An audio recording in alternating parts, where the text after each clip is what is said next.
Assalamualaikum warahmatullahi wabarakatuh.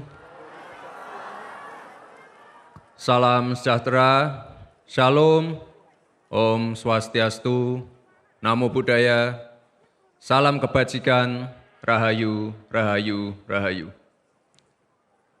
Bapak Ibu yang saya hormati, teman-teman, sesama anak muda, para tokoh, senior-senior, tokoh-tokoh agama, tokoh-tokoh masyarakat yang hadir. Bahagia sekali rasanya saya berdiri di depan teman-teman semua, Pak Prabowo dan saya sangat peduli dengan masa depan Indonesia. Dan masa depan Indonesia itu dimulai dari hari ini, harus dimulai dari kita, dari orang tua sampai anak muda, yang harus dipahami bahwa sekarang bangsa kita memiliki momentum dan kesempatan yang amat luar biasa untuk dapat melompat jauh menjadi bangsa Indonesia yang lebih maju, yang lebih berdaulat, yang lebih kuat untuk memenangkan persaingan masa depan. Momentum serta kesempatan besar ini tidak akan datang dua kali. Dan hanya bisa kita raih jika kita saling mendukung, saling bekerja sama, dan saling membela sebagai satu bangsa Indonesia.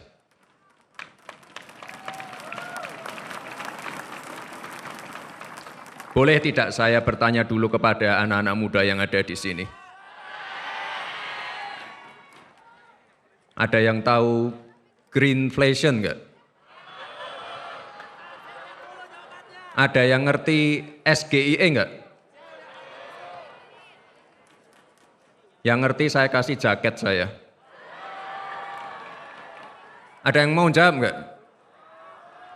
Greenflation itu apa?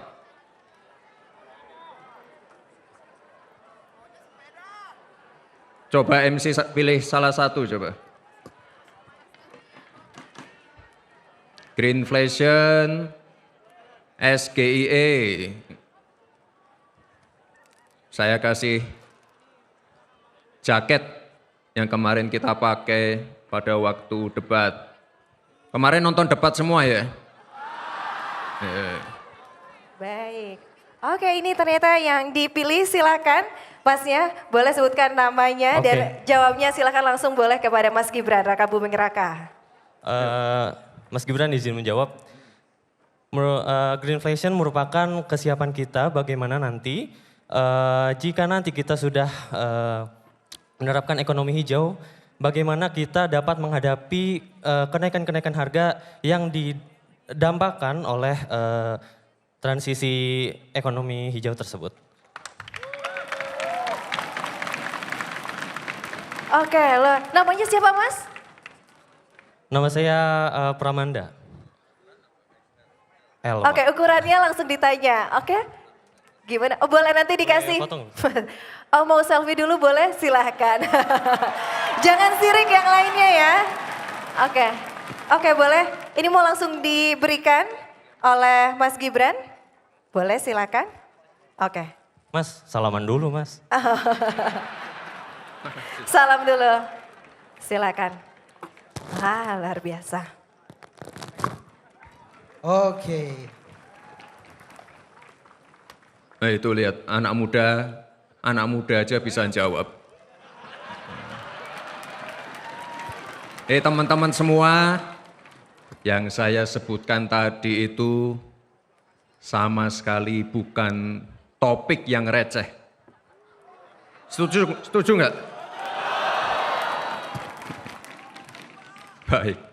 Bapak Ibu, saudara-saudara sebangsa dan setanah air, ekonomi hijau, ekonomi biru, ekonomi kreatif, ekonomi digital yang kita bicarakan ini adalah unsur yang sangat penting dalam menciptakan ekonomi baru.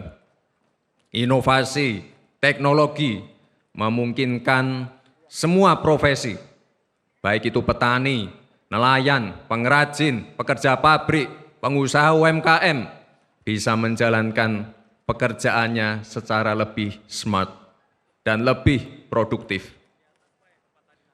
Ekonomi baru ini merupakan kesempatan besar dan harus terus kita manfaatkan peluangnya agar pertumbuhan perekonomian rakyat semakin pesat dan meningkat.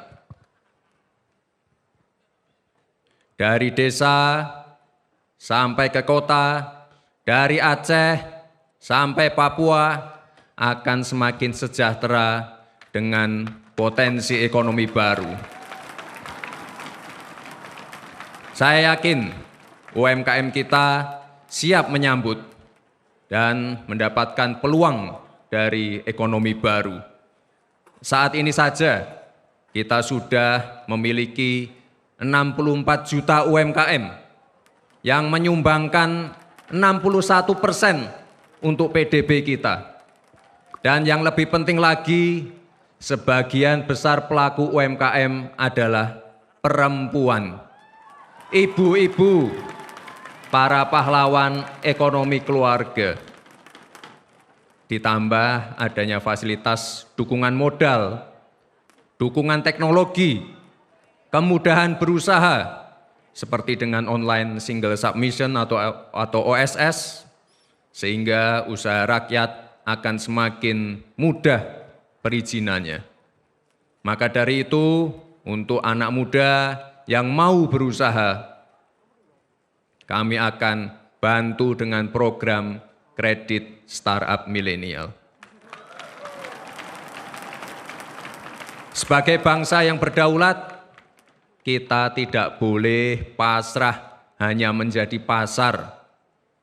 Kita tidak boleh hanya menjadi penonton, tapi kita harus menjadi bangsa yang produktif, unggul, dan mampu mengambil banyak peluang baru ke depan. Investasi penting bagi bangsa kita ke depan. Mengelola sumber daya alam dengan baik, mengembangkan teknologi, dan meningkatkan kemampuan sumber daya manusianya. Hal yang tadi saya sampaikan tidak akan bisa kita raih tanpa hilirisasi di berbagai sektor. Hilirisasi ini sangat penting untuk kita pahami bersama. Kita mengolah bahan mentah menjadi barang jadi yang bernilai ekonomi tinggi.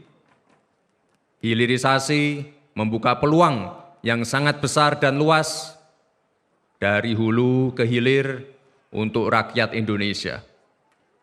Hilirisasi akan memperkuat siklus dan rantai ekonomi baru. Jika ada anak bangsa yang anti hilirisasi, terus terang saya jadi bingung.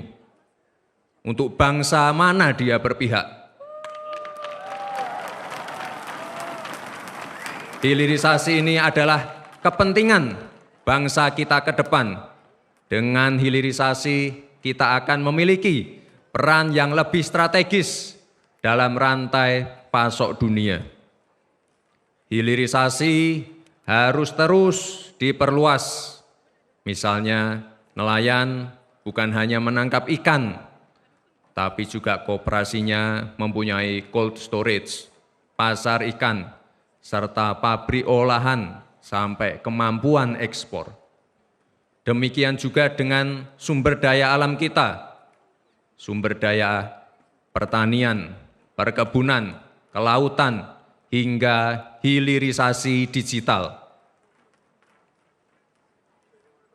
hilirisasi digital memerlukan anak-anak muda yang ahli di bidang data scientist, AI researcher, video game designer, UX designer, robotic engineer, blockchain engineer, machine learning engineer, fintech, cyber security, dan lain-lain.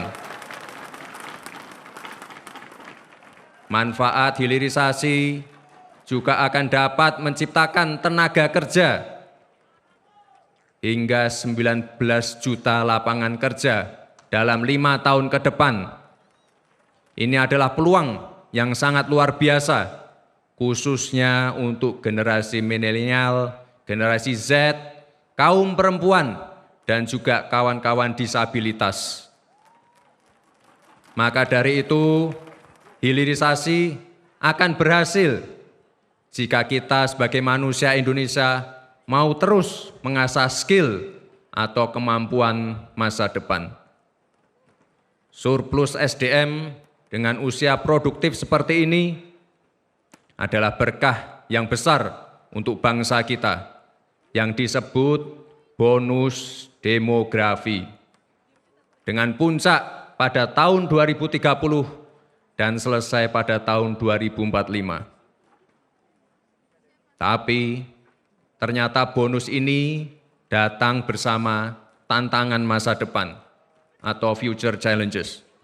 Maka kita perhatikan betul dari kebutuhan mendasar, seperti antaranya makan siang dan susu gratis untuk ibu hamil, siswa, dan juga santri. Kesehatan dan gizi rakyat harus terpenuhi, karena kita juga menghindari stunting, terutama sejak dalam kandungan sampai berusia 2 tahun. Sebab 1000 hari pertama kehidupan itulah masa yang paling menentukan dan berpengaruh terhadap kecerdasan. Oleh karena itu, kami bertekad untuk terus menurunkan angka stunting dan berkomitmen terus menyempurnakan upaya yang telah dilakukan. Hal yang penting ke depan adalah pendidikan yang relevan. Tantangan zaman now harus dijawab dengan solusi zaman now. Tantangan masa depan harus dijawab dengan solusi masa depan. Pelajaran-pelajaran yang diperoleh harus dipastikan dapat meningkatkan kemampuan future skills yang mampu membuat anak-anak mengubah future challenge menjadi future opportunity. Tantangan masa depan menjadi kesempatan masa depan. Disinilah juga peran infrastruktur yang harus terus dibangun untuk mempermudah aktivitas dan konektivitas masyarakat Indonesia. Sebagai penutup, saya ingin menyampaikan bahwa di era dulu kita banyak bicara soal energi fosil. Di era sekarang kita banyak bicara soal energi baru terbarukan. Tapi Indonesia memiliki energi yang sangat luar biasa, yang jarang dibicarakan, yaitu energi anak muda.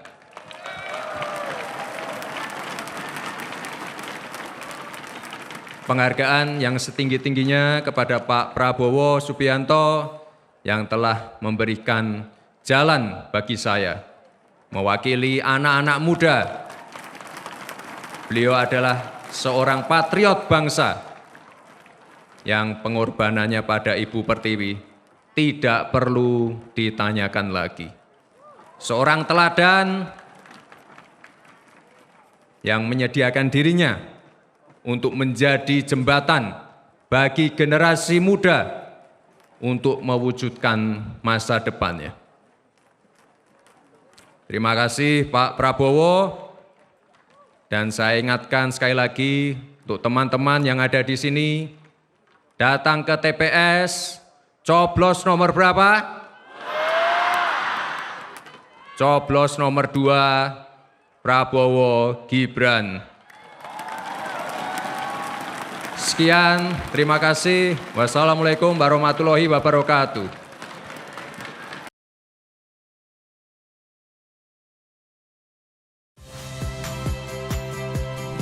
Saya Agin Fridianto. Saksikan terus program-program Kompas TV melalui siaran digital, pay TV, dan media streaming lain. Kompas TV, independen, terpercaya.